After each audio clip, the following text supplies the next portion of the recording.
आज का ये एपिसोड शुरू करने से पहले एक छोटी सी बात। क्या आप भी अपना पॉडकास्ट बनाने की सोच रहे हैं? तो एंकर ट्राई कीजिए। ये पॉडकास्ट बनाने का सबसे आसान तरीका है। नंबर एक, ये फ्री है। नंबर दो, इसमें कई सारे ऐसे टूल्स हैं जो आपको अपने फोन और कंप्यूटर पर रिकॉर्ड और एडिट करने की फैसिलिटी देते हैं। नंबर तीन, आप अपने पॉडकास्ट को डिस्ट्रीब्यूट भी कर सकते हैं, जिससे इसे स्पॉटिफाई और दूसरे प्लेटफॉर्म पर सुना जा सके। तो डाउनलोड कीजिए फ्री एंकर ऐप या विजिट कीजिए anchor.fm पर अपना पॉडकास्ट स्टार्ट करने के लिए। ये तो थी एक छोटी सी जानकारी, और अब शुरू करते हैं एपिसोड का सिलसिला। तो आज के एपिसोड में लीजिए सुनिए सूर्यकांत त्रिपाठी निराला के लिखे उपन्यास भीष्म का प्रथम परिच्छेद, भीष्म का बाल्यकाल, मेरी यानी समीर गोस्वामी की आवाज में। महाराज महाभीष बड़े प्रतापी राजा थे। अपने वंश मर्यादा की इन्होंने खूब रक्षा की थी। ये इक्ष्वाकु वंशी थे। सत्यवादिता के लिए उन्हें भी बहुत बड़ी प्रसिद्धि मिल चुकी थी। अपने राज्यकाल में उन्होंने सहस्त्र अश्वमेध यज्ञ किए और पूरे 100 राजसूय। यज्ञ भाग खाते खाते अंत में देवताओं ने इन पर प्रसन्न होकर कहा, वर प्रार्थना करो। महाराज महाभीष ने स्वर्ग में स्थान प्राप्ति की अभिलाषा सूचित की। ऐसा ही हुआ। देवताओं ने सहर्ष उन्हें अपने साथ स्वर्ग में रहने की जगह दी। ये आनंदपूर्वक उनके साथ आमोद प्रमोद में समय पार करने लगे। इसी समय एक दिन ऐसा हुआ कि ब्रह्मा के दरबार में अधिकांश देवता ब्रह्मा को प्रसन्न करने के लिए उनकी पूजादि और स्तुति पाठ कर रहे थे। एक ओर कुछ राजर्षि और उन्हीं में महाराज महाभीष भी बैठे हुए थे। इतने में एक परम सुंदरी देवी मूर्ति सामने से आती हुई नजर आई। ये प्रसिद्ध मुनि कन्या गंगा थी। किसी प्रयोजन से उस दरबार में ब्रह्मा से मिलने गई थी। मन कुछ चंचल रहने के कारण अपनी देह की खबर इन्हें न थी। देव समाज के अदब का ख्याल भी जाता रहा। इतने में जोर से हवा का एक झोंका लगा और इनका आंचल उड़कर स्थान स्खलित हो गया। उन्हें उस अर्धनग्नावस्था में देखकर देवताओं ने शर्म से गर्दन झुका ली, पर महाराज महाभीष नजर गड़ाकर उन्हें देखते ही रहे। ये देव समाज की मर्यादा के अनुकूल न था। देवराज इंद्र होते तो इस बेअदबी का कुछ बचाव भी होता, परंतु नहीं। ये ब्रह्मा की बैठक थी। यहां इतनी बड़ी त्रुटि का कैसे क्षालन हो सकता था। ब्रह्मा ने सभा की शिष्टता को कायम रखने के लिए महाभीष को शाप दे कहा, तुमने देवलोक की शिष्टता के खिलाफ कार्य किया है। अब तुम यहां रहने लायक नहीं रहे। जाओ, तुम्हें मृत्युलोक में फिर जन्म लेना पड़ेगा। तुम्हारे हृदय में वासना का अंकुर उग चुका है। अब यहां तुम्हारा गुजारा न होगा, लेकिन हां, वहां से भोग समाप्त करके फिर तुम स्वर्ग राज्य में रह सकोगे। ब्रह्मा की आज्ञा सत्य के आधार पर थी। महाभीष समझ गए कि इसका उल्लंघन असंभव है। अस्तु वे सोचने लगे कि किसके यहां जन्म ले। कितने ही राजर्षियों महर्षियों की याद आई, परंतु मन वहां कहीं न रमा। अंत में महाराज प्रतीप के यहां पुत्र रूप से जन्म लेने का उन्होंने निश्चय कर लिया। उधर उनका भाव गंगा के हृदय में भी बस गया था। वे उन्हीं की चिंता में डूबी हुई अपने घर की ओर चली। रास्ते में गंगा ने विकृत कलेवर वसुओं को देखा। इनकी दुर्दशा का कारण पूछने पर गंगा को मालूम हुआ कि एक साधारण से अपराध के लिए महर्षि वशिष्ठ की शापाग्नि से वे विदग्ध हो रहे थे। उन्होंने कहा, एक दिन शाम को महर्षि वशिष्ठ प्रच्छन्न वेश धारण किए बैठे हुए थे। हमें इसका कुछ ज्ञान था ही नहीं। हम लोग उनका यथोचित सम्मान बिना किए ही उधर से निकल गए। इस पर महर्षि को क्रोध आ गया। उन्होंने शाप दिया कि मनुष्य योनि में जन्म लो। उनका शाप व्यर्थ न होगा। माता, हम लोगों की प्रार्थना है कि आप भी हमारे उद्धार के लिए नारी शरीर धारण करें। हम लोग साधारण स्त्री के गर्भ से पैदा होने में संकुचित हो रहे हैं। वसुओं की प्रार्थना पर गंगा ने स्वीकृति दे दी। वसुओं ने कहा, हे देवी, हमारे पिता हों, ऐसी योजना मृत्युलोक में प्रतीप राजा के पुत्र शांतनु में ही होगी। और आपसे एक प्रार्थना और है। जब हम आपके गर्भ से भूमिष्ठ हों तब उसी समय आप हमें अपने प्रवाह वक्ष में छोड़ दिया कीजिएगा। इससे हमारी जन्म ज्वाला मृत्यु के साथ ही शांत हो जाएगी। गंगा ने उनकी इस प्रार्थना को भी स्वीकार कर लिया। कुछ देर सोचकर कहा, लेकिन एक बात है, मेरा सहवास कभी निष्फल न होना चाहिए। पुत्र की इच्छा राजा की व्यर्थ न होगी। इस पर वसुओं ने कहा, माता, हम लोग अपने अपने वीर्य का अष्टमांश देंगे, जिससे राजा को पुत्र की प्राप्ति होगी, परंतु उस पुत्र से फिर वंश न चलेगा। आपके उस पुत्र की कीर्ति अमर होगी। ये कहकर निश्चिंत हो आठों वसु अपने अपने स्थान की ओर चल दिए। गंगा भी वहां से चली आई। समय के आने पर महाराज प्रतीप सुविशाल पृथ्वी के अधीश्वर हुए। एकाएक उनके हृदय में तपस्या की इच्छा बलवती हो गई। बस राज्य छोड़कर भागीरथी के मनोहर तट पर वे पद्मासनस्थ हो तपस्या करने लगे। महाराज प्रतीप बड़े ही रूपवान थे। उन्हें देखकर गंगा का चित्त विचलित हो गया। हृदय में प्रेम की अजेय वासना प्रबल हो उठी। वे मनोभिरामा षोडशी मूर्ति धारण कर जल से बाहर निकलकर राजा के पास आई और उनकी ध्यानस्थ अवस्था में ही उनकी दाहिनी जांघ पर बैठ गईं। महाराज प्रतीप ने ध्यानमग्न मूंदी हुई आंखें खोलकर देखा तो अपार सौंदर्य भावना की मूर्ति, लावण्य की अलौकिक छटा वाली एक स्त्री को अपनी जांघ पर बैठी हुई देखा। राजा को बड़ा आश्चर्य हुआ। उन्होंने पूछा, क्यों सुंदरी, तुम यहां क्यों आई हो? उत्तर मिला, महाराज, मैं और किसी वस्तु की प्रार्थना नहीं करती, केवल मेरी यौवन विह्वलता शांत कीजिए। मैं आपके प्रेम की ही प्रार्थना करती हूं। आशा है आप मुझे निराश न करेंगे। प्रतीप ने कहा, अब तुम्हारी आशा मैं पूरी न कर सकूंगा। इससे शास्त्रों की मर्यादा नष्ट होगी। तुमने पहले ही से शास्त्र विरोधी कार्य किया है। अगर तुम्हें सफल मनोरथ होना था तो प्रेमिकाओं के उचितासन बाईं जांघ पर बैठना था। दाहिनी जांघ तो केवल पुत्रियों और पुत्रवधुओं के बैठने का स्थान है। परंतु चूंकि तुमने दाहिनी जांघ को अपना आसन बनाया है, इसलिए तुम मेरी पुत्रवधू हुई। मैं स्वीकार करता हूं कि मेरी आज्ञा से मेरा पुत्र तुम्हें अपनी सहधर्मिणी बनाएगा।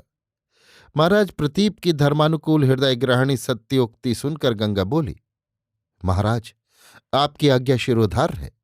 आप ससागरा धरित्री के एक छत्र सम्राट हैं।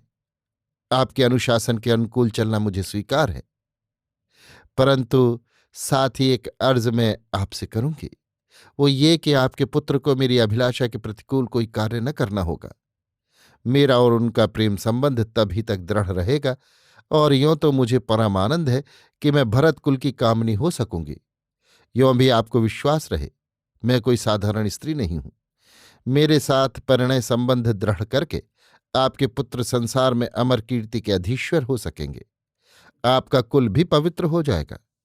अगर आपके पुत्र ने कभी मेरे प्रतिकूल कोई आचरण किया तो मैं उन्हें छोड़कर चल दूंगी। ये कहकर गंगा वहां से चली गई। पुत्र प्राप्ति की आशा से महाराज प्रतीप सस्त्री कठोर तपस्या करने लगे। विधाता की इच्छा से महाराज प्रतीप एक परम रूपवान तेजस्वी पुत्र के पिता हुए। ये पुत्र वही महाभीष हैं जिन्हें ब्रह्मा की सभा में नर कलेवर धारण करने का शाप मिला था। राजा के शीतल मुहूर्त में पुत्र हुआ, इसलिए उसका नाम शांतनु रखा गया। शांतनु के पूर्व जन्मार्जित संस्कार बड़े ही बली और दृढ़ थे, इसलिए शैशवकाल से ही उनका रुख अक्षय स्वर्ग की ओर रहता था। जब समय पाकर शांतनु तरुण हुए, यौवन की प्रभा अंग अंग में श्वेत सरसिज की तरह चित्ताकर्षक होने लगी। हर एक के हृदय में कुछ देर तक उन्हें देखने की लालसा जगने लगी। तब गंगा की पिछली बातों का स्मरण करके एक दिन एकांत में प्रतीप ने उनसे कहा, बेटा, बहुत दिनों की बात है, एक दिव्य देवांगना पुत्रार्थनी होकर मेरे पास आई थी। अगर वो सरोज सुकुमारी कभी पुत्रार्थनी होकर तुम्हारे पास आवे तो हरगिज उसका परिहार न करना। उसे अपनी सहधर्मिणी स्वीकार करके अवश्य घर ले आना। इससे तुम्हारा कल्याण होगा और देवता भी तुम्हारी यश की दुंदुभी बजाएंगे। संसार में तुम्हारी कीर्ति अमर होगी, परंतु तुम्हें उसके मनोविनोद के अनुकूल चलना होगा। जिस दिन तुम उसकी प्रतिकूलता करोगे उसी दिन वो तुम्हें छोड़कर चली जाएगी। शांत स्वभाव शांतनु ने पिता की आज्ञा को अमिट वेद वाक्य की तरह मान लिया। रह रहकर बहुत दूर की न जाने कैसी मधुर स्मृति उनके मस्तिष्क में जगने लगी। एक अभाव सा थोड़ी देर के लिए चित्त को न जाने कैसा कर जाने लगा, परंतु वो क्षणिक रेखा नवजीवन के कर्म प्रवाह पर कोई साफ निशान नहीं लगा सकी। इधर धीरे धीरे शांतनु के हाथों में तमाम राज्य का भार आ गया। उनके वृद्ध माता पिता ने अभिषेक द्वारा उन्हें सिंहासनाधिरूढ़ करके तपश्चर्या के लिए वानप्रस्थ आश्रम धारण कर जंगल को प्रस्थान किया। शांतनु असाधारण मेधावी थे। उनके शासन समय में प्रजा को किसी प्रकार का कष्ट नहीं हुआ। उनके अदम्य उत्साह से राजकीय शासन की श्रृंखला ही कुछ और हो गई। कुल कार्य नियत समय पर होने लगे। भारत के एक छत्र सम्राट प्रजा की सुख समृद्धि के लिए नित्य ही नए कानून की सृष्टि करने लगे। प्रजा को उनकी अवस्था के अनुसार चलने में कोई कष्ट न होता था। राजस्व के रूप से जो कुछ वे प्रजा वर्ग से वसूल करते थे वो प्रजा के ही हितार्थ खर्च होता था। कहीं किसी प्रकार की अव्यवस्था नहीं हो पाती थी। न कहीं अत्याचार था, न अनाचार, न कहीं चोरी का डर था, न कहीं डाका पड़ता था। किसानों को राज्य से सब तरह की सहायता मिलती थी। महाजनों से सताए जाने की उन्हें कोई शंका न थी। विचारालयों में दूध दूध पानी पानी अलग कर दिया जाता था। कहीं पक्षपात का नाम भी न था। सब लोग सुख की नींद सोते थे। पुलिस और सैनिक प्रजा को सम्मान की दृष्टि से देखते थे। शांति स्थापना में अगर राजकर्मचारियों की ओर से कोई त्रुटि होती थी तो महाराज शांतनु उनकी पूरी खबर लेते थे। न ब्राह्मणों के वेद पाठ में विघ्न होता था, न समरशूर क्षत्रियों की अस्त्र चालना में, न वैश्यों के विदेशी तथा अपरदेशी व्यवसाय में, न किसानों के कृषि कार्य में। ब्रह्मचर्य, सत्यनिष्ठा, धर्माचरण, सत्साहित्य चर्चा जहां देखी वहीं देख पड़ते थे। इस तरह सूर्य के प्रताप से भी महाराज शांतनु का प्रताप प्रचंड हो उठा। चंद्र की किरणों से भी उनका स्वभाव मधुर हो गया। समस्त भूमंडल में महाराज शांतनु की कीर्ति ध्वजा फहराने लगी।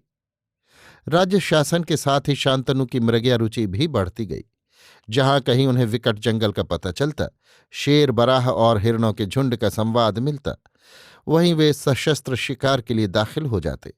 मृगया द्वारा मनोरंजन प्रिय महाराज शांतनु एक दिन अचानक भागीरथी के मनोहर तट पर जा पहुंचे। एक दिन शिकार खेलकर अपने तंबू में लौट रहे थे कि स्वच्छ सलीला भागीरथी के तट पर स्वर्गीय सौंदर्य पर इतराती हुई नवयौवना परम रूपवती एक सुकुमारी षोडशी को देख चकित हो गए। स्त्री क्या थी, चांदनी की मूर्ति थी। अंग अंग से लावण्य की सुकुमार धारा बह रही थी। उसकी वे आंखें थीं या सूर्यबिंब पर दो विकसित रश्मियां क्रीड़ा कर रही थीं। मुखमंडल शांत सरोवर की तरह उदार हो रहा था। कपोल युगल शीशे की तरह साफ नजर आते थे और उनके उस सुंदर मुख पर निष्पाप आभा की झलक झलक रही थी। आभूषणों के बिना भी सुंदर रूप में तीनों लोक की दृष्टि आकर्षित करने की शक्ति थी। कलिकाओं से व्याकुल लहलही लता सी उसकी देह मानो यौवन के अपार भार से दब रही थी। चंपा के दलों सी कनक कांति छीनने वाली उसकी अंगुलियां, लचीली डालियों सी बाहें, पीनोन्मत्त उरोज उस नितंबनी की शोभा और भी बढ़ा रहे थे। सबसे अधिक मोहक उसके खुले वायु में तरंगे भरते हुए आजानुलंबित काले काले घुंघराले बाल थे। श्वेतांबरा षोडशी की मनमोहनी मूर्ति पर महाराज शांतनु मुग्ध हो गए। उन नयनों में शयन करने के लिए जी व्याकुल हो गया। क्षण भर में शरीर रोमांचित होने लगा। उस प्रफुल्ल पद्म पर बैठने के लिए महाराज का मन भौरे की तरह विकल होकर गुंजार करने लगा। कितनी ही कल्पनाएं उसने कर डाली। उधर उस निराभरणा सुंदरी सुकुमारी की दशा भी और ही हो गई। महाराज शांतनु जैसा वृषस्कंध योद्धा सुदर्शन वीर उसने कभी न देखा था। वो एक दृष्टि से इन्हें देखने लगी। दृष्टि थक गई पर मन का लालच न थका। दिल हाथ से छूट गया। चार आंखें एक हुईं और मन को मौका मिला। उसने मौन प्रार्थना सुना दी। दोनों को एक दूसरे के दिल में जगह मिल गई। दोनों की कंठ तक पहुंचती हुई तृष्णा पर दो बूंद और कण चूं पड़े। प्यास और बढ़ गई। मंत्र सिद्ध हो गया, परंतु उसके प्रयोग के लिए जी तड़पने लगा। महाराज शांतनु ने वीर क्षत्रिय की तरह अपने धर्म का पालन किया। स्वयं ही उस सुंदरी के पास उसके प्रणय प्रार्थी बनकर गए। कहा, हे कृशोधरी, तुम कौन हो? देवी, दानवी, गांधर्व, कन्या, यक्ष, कुमारी कौन हो? तुम्हारे परिचय के लिए हृदय में बड़ी तीव्र लालसा है। मैं चाहता हूं कि ये मधुर यौवन काल तुम्हारे सहवास द्वारा सुखपूर्वक व्यतीत हो। तुम्हारे पाणी ग्रहण की मुझे प्रबल अभिलाषा है। महाराज शांतनु के स्वर में किसी प्रकार की कृत्रिमता न थी। वो हृदय का सच्चा और निश्चल उद्गार था। वे सचमुच ही गंगा के सौंदर्य पर अपना सर्वस्व वार कर चुके थे। अपने मधुर यौवन का लोभ भी उन्हें न था। उसे भी वे गंगा की नजर कर चुके थे। उनकी दृष्टि में प्रकृत सौंदर्य की जगह गंगा की मनमोहनी मूर्तियां विराजी थी। हृदय में अंतरात्मा के आसन पर स्वच्छ सरोवर में चंद्रबिंब की तरह गंगा का चित्र पड़ रहा था। नवयुवक शांतनु ने अपनी नवीन आकांक्षा को रोका नहीं, किंतु उसके साथ स्वयं भी बहते गए और पिता की आज्ञा का स्मरण करके इसे वे अपना सौभाग्य समझ रहे थे। गंगा ने शांतनु की ओर परीक्षक की सी दृष्टि से एक बार देखा। नारी हृदय वासना से मुक्त न था। महाराज शांतनु में जिस तरह, वैसे ही गंगा के हृदय में भी प्रणय कीट प्रवेश पथ समाप्त कर चुका था। खलबली वहां भी मची हुई थी, परंतु अपने प्रेम पात्र के भाव की परीक्षा के लिए कुछ देर तक गंगा ने उसकी प्रार्थना पर मंजूरी नहीं दी। एक बात और भी है, शांतनु गंगा को देखकर जितने मुग्ध हो गए थे, उतना मोह गंगा को नहीं हुआ। यद्यपि गंगा की अंतरात्मा भी शांतनु से मिलने के लिए अत्यंत व्याकुल हो रही थी। ये शक्ति गंगा में देवत्व की थी और शांतनु की वो दुर्बलता, जिसके कारण एकाएक सर्वस्व तक का समर्पण करके वे महाराज से एक मनुष्य की श्रेणी में अपने को समझने लगे थे, मानवीय थे। इसीलिए इस प्रेम के परिणाम में विजय गंगा की ही रही, क्योंकि शांतनु को गंगा की शर्त मानकर चलना पड़ा। वो शर्त थी, वसुओं के शाप को स्मरण करके गंगा ने कहा, महाराज, आपकी इच्छा के अनुसार मैं आपकी सहधर्मिणी होना स्वीकार करती हूं। मुझे विश्वास है मेरे साथ रहकर आपको आमोद प्रमोद में हर तरह की सुविधा होगी। आपके मनोरंजन के लिए मैं सदा ही उत्सुक रहा करूंगी। परंतु मेरी एक बात अभी से सुन लीजिए। मेरी स्वतंत्रता पर आपको किसी तरह की रुकावट डालने का अधिकार न रहेगा। न आप मुझे किसी अप्रिय संबोधन से बुला सकेंगे। आप अभी से सोचकर निश्चय कर लीजिए। अगर इस शर्त पर आप दृढ़ रहेंगे तो मेरा और आपका संबंध अमिट है, और अगर आपसे इस शर्त का पालन न हो सका, जिस दिन आपकी ओर से उदासीनता या किसी तरह की उपेक्षा का भाव पैदा होगा, उसी दिन मैं आपको छोड़कर अपने अभिषिप्त स्थान को चली जाऊंगी। प्रेम के भूखे शांतनु को शर्त की दृढ़ता पर उस समय विचार का समय नहीं मिला। वे प्रेमांध हो रहे थे। स्नेह लालसा इतनी प्रबल थी कि स्त्री की शर्त को ठुकराकर वे वहां से चले नहीं आ सके। उस समय शर्त की कठोरता, पुरुष पर स्त्री का प्रभाव, इनमें किसी विषय पर भी विचार करने की शक्ति भी उनके अंदर नहीं रह गई थी। सिर झुका गंगा की शर्त को उन्होंने मंजूर कर लिया। देवत्व के सामने मनुष्यत्व का मस्तक नत हो गया। लालसा संयम के सम्मुख परास्त हो गई। पुरुष स्त्री का गुलाम बन गया। शांतनु को रूप का लोभ दिखा गंगा ने प्रेम के फंदे में खूब कसकर बांधना शुरू कर दिया। जब महाराज शांतनु प्रतिज्ञाबद्ध हो चुके, तब गंगा को अपनी लालसा सिद्धि की सूझी। साथ ही हृदय की दबी हुई वासना ज्वालामुखी के भीषण विस्फोट की तरह नारी सौंदर्य की हर एक झलक में, हर एक हाव भाव में, हर एक अंग से शतमुखी होकर फूट निकली। महाराज शांतनु उस अनुपम सुंदरी पर मुग्ध थे ही। उसे पाकर उन्हें स्वर्ग प्राप्ति से भी बढ़कर सुखानुभव होने लगा। महाराज गंगा को अपने महल में ले आए। कितने वर्ष, कितनी ही ऋतुएं दोनों की नई नई केली क्रीड़ाओं में पार हो गई। दीर्घ समय स्वप्न की तरह क्षण भर में व्यतीत हो गया। इसी समय जब दोनों केली प्रांगण में सुखपूर्वक विहार कर रहे थे, क्रम क्रम से गंगा के 7 पुत्र हुए। परंतु पुत्रों के जन्म लेने के साथ ही गंगा उन्हें अपने प्रवाह गर्भ में ले जाकर डाल देती थी। जब कोई पुत्र पैदा होता, तब अपनी अभिलाषा सिद्धि के पहले गंगा शांतनु को ये कहकर शांत करती थी कि मैं तुम्हें प्रसन्न करूंगी। परंतु प्रसन्नता तो भाड़ में गई। महाराज शांतनु को पुत्रों की हत्या पर क्रमशः दुसह दुख होने लगा। अंत तक जी की जलन इतनी बढ़ गई कि कभी कभी वे प्रतिज्ञा भंग करने के लिए भी मन को दृढ़ करने लगे। उधर गंगा के प्रेम का पाश भी कम मजबूत न था।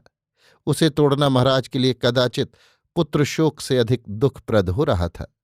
इसलिए 2-4 बार हिम्मत करके भी मन महसूस कर रह गए। अब के 8वें बार गंगा के गर्भ से जो अंतिम पुत्र हुआ, उसे देखकर गंगा मुस्कुराने लगी। पुत्रों की हत्या से महाराज को बड़ा दुख था। इस पुत्र को देखकर उन्हें बड़ी दया आई। साथ ही गंगा की पुत्रघातनी मूर्ति का स्मरण हो गया। रोंगटे खड़े हो गए। उस दिन स्त्री के लिए महाराज के हृदय का संचित अपार प्रेम पुत्र स्नेह के निकट परास्त हो गया। ये पुत्र सुंदर भी बड़ा था।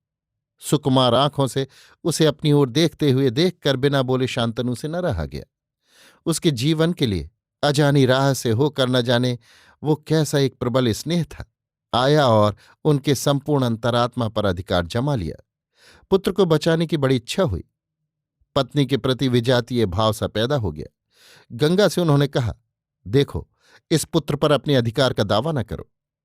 पुत्रों की हत्या देखते देखते मेरा कलेजा टुकड़े टुकड़े हो गया है। अब आंखों में पट्टी बांधकर तुम्हारी स्वेच्छाचारिता में नहीं देख सकता। जिस पाप के जोड़ का कोई दूसरा पाप शास्त्रों में नहीं है, तुमने पुत्र हत्या सरीखा वो महापाप तक भी कर डाला। अब बस करो। इस बच्चे को भी दूसरों की राह लगाने की गंगा की इच्छा न थी। इसके जीवन की सूचना पहले ही उनके पुत्रों की फेहरिस्त में दर्ज हो चुकी थी। वे शांतनु के निषेध वाक्यों की ही बाट जोह रही थी। शांतनु की आज्ञा के पूर्ण विराम पर गंगा ने कहा, महाराज, तुम्हें पुत्र की अभिलाषा है। अच्छा, ये लो, तुम्हारा पुत्र तुम्हारे पास। मैं जाती हूं। आज से तुम्हारे साथ मेरे सहवास का अंत हुआ। परंतु सुनो, जिन पुत्रों की हत्या पर तुम्हें खून के आंसू बहाने पड़े, उन्हें तुम साधारण मनुष्य मत समझो। वे महातेजस्वी वसु हैं। शापग्रस्त होकर संसार में आए थे और मैं, महाराज, ऋषि मुनि भी मेरी पूजा करते हैं। मैं गंगा हूं। अब मैं चली। मेरे इस पुत्र को गंगा दत्त कहकर पुकारना। गंगा चली गई। इधर शांतनु को नश्वर संसार से वैराग्य हो गया।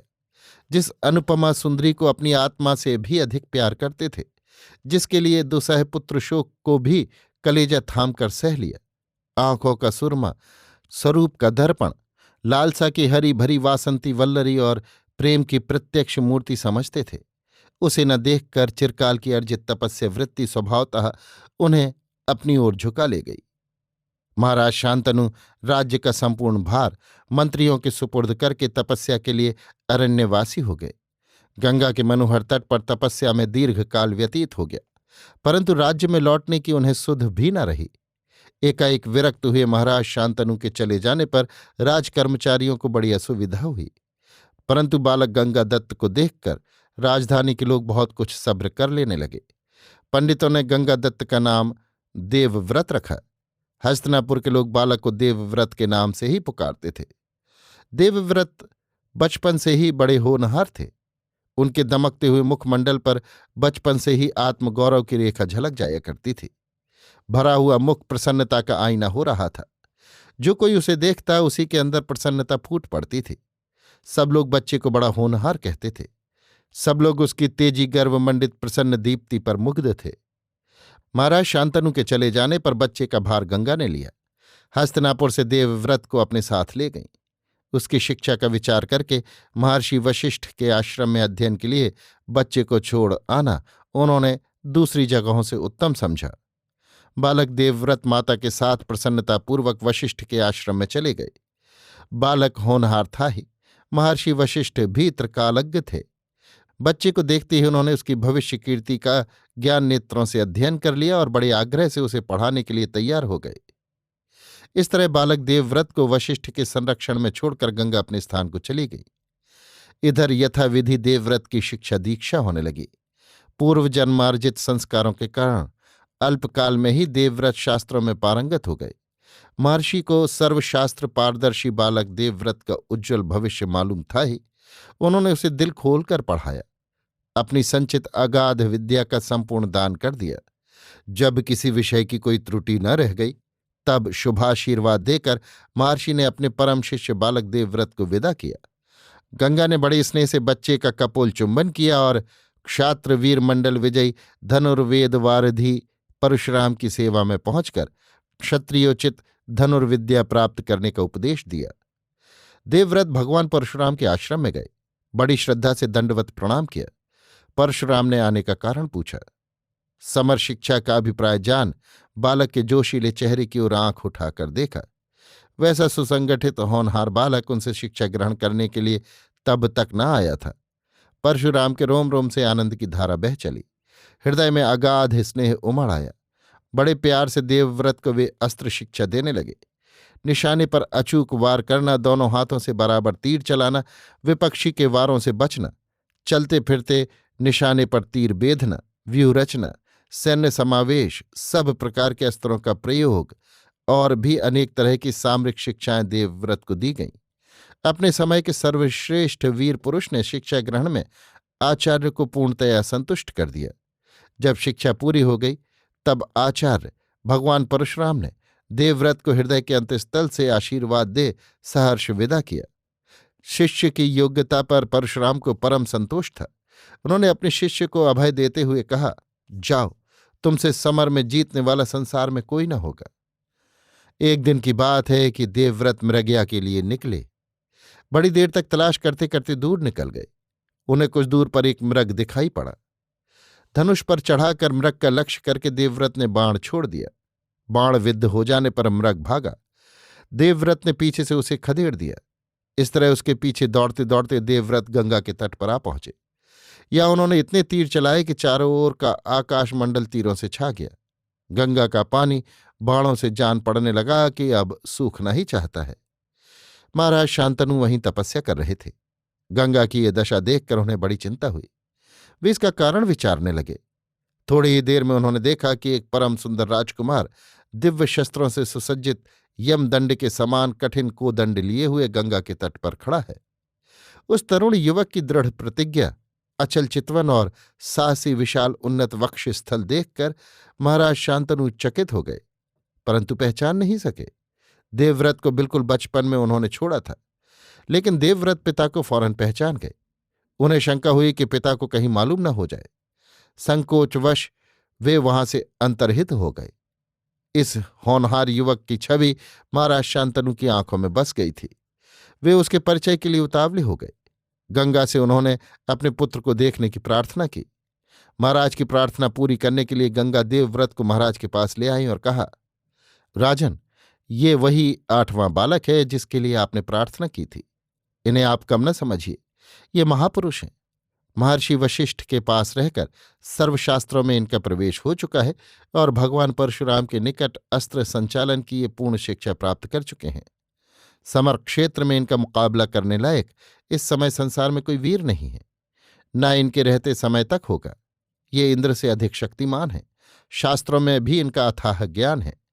असुर गुरु शुक्राचार्य ने जिन जिन शास्त्रों का अध्ययन किया है, देवगुरु बृहस्पति को जिन जिन विषयों की पारदर्शिता प्राप्त है, ये उन सब शास्त्रों का अध्ययन कर चुके हैं। धर्म, नीति, राजनीति, समरनीति और अर्थनीति, इन चारों में इन्हें आप अद्वितीय समझिए। अब अपने सर्वगुणाधार पुत्र को लेकर आप आनंदपूर्वक अपनी राजधानी लौटें। महाराज ने ऐसा ही किया। वे सर्वगुण समन्वित प्रिय पुत्र को लेकर अपने राज्य को लौट आए। अभी आप सुन रहे थे सूर्यकांत त्रिपाठी निराला के लिखे उपन्यास भीष्म का प्रथम परिच्छेद, भीष्म का बाल्यकाल, मेरी यानी समीर गोस्वामी की आवाज में।